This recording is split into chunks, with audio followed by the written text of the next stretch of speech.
चंचुला की कथा। वासकल नाम का एक गांव था जो समुद्र तट के पास स्थित था। उस गांव के निवासी स्त्री पुरुष सब दुष्ट प्रकृति एवं पाप बुद्धि के थे। मनुष्य पशुवर्ती वाले तथा स्त्रियां व्याभिचारिणी प्रकृति की थी। उस गांव में एक ब्राह्मण रहता था जिसका नाम बिंदुक था। उसने अपनी कामातुरतावश रूपवती पत्नी चंचुला के होते हुए भी वह एक वेश्या के कोठे पर जाने लगा। इस कारण वह धीरे धीरे अपनी पति से विमुख होता गया। कुछ समय तक तो चंचुला अपने काम के वेग को सहन करती रही, परंतु दीर्घ समय तक वह अपनी इंद्रियों पर नियंत्रण न रख सकी। वह एक जार से रति करने लगी।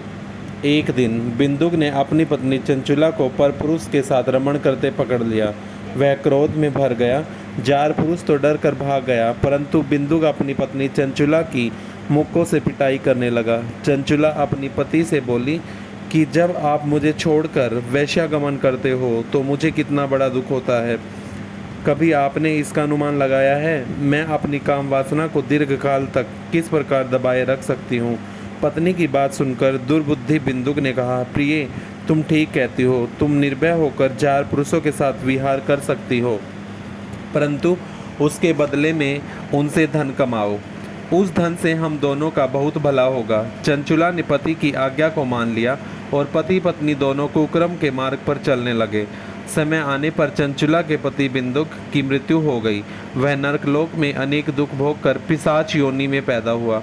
अचानक इसके बाद चंचुला भ्रमण करती हुई गोकर्ण क्षेत्र में पहुंची। वहां उसने मंदिर में एक पंडित जी को शिवपुराण की कथा सुनते हुए देखा। वह दत्तचित होकर कथा सुनने लगी। उसने कथा में जार पुरुषों से आसक्त स्त्रियों के दुष्परिणाम नरक भोग की व्यथाजनक बात सुनी तो वह कांपने लगी। कथा के समाप्त हो जाने पर सब लोग के चले जाने के पश्चात चंचुला कथावाचक ब्राह्मण के चरणों में सिर रखकर बिलखने लगी।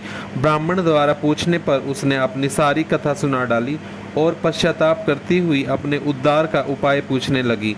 ब्राह्मण ने कहा कि जिस शिव पुराण की कथा को सुनकर तुम्हारे हृदय में विवेक पैदा हुआ है, उसी पुराण को प्रतिदिन सुनने से तुम्हारा उद्धार हो सकता है। जिस तरह निर्मल दर्पण में सही प्रतिबिंब दिखाई देता है, उसी तरह शिव की पुराण के सुनने से चित्त में अंबिका सहित भगवान शिव का साक्षात्कार हो जाता है। शिव जी की कथा सुनने और मनन करने से चित्त की शुद्धि तथा गणेश एवं कार्तिकेय सहित शिव जी की भक्ति प्राप्त होती है। शिव जी का भक्त उनकी कृपा से देव दुर्लभ मुक्ति प्राप्त कर लेता है। इसीलिए हे चंचुला, तुम्हारे कल्याण का एकमात्र उपाय शिव पुराण का श्रवण करना ही है। ब्राह्मण की बात सुनकर चंचुला उनसे ही शिव कथा को सुनाने का अनुरोध करने लगी। ब्राह्मण ने उसकी प्रार्थना को स्वीकार कर लिया। चंचुला ने पंडित द्वारा बताई विधि से स्नान किया। जटावल्कल वस्त्र धारण करके, शरीर पर भस्म लगाकर, रुद्राक्ष की माला धारण करके एवं जितेंद्रिय होकर शिव पुराण को करने लगी।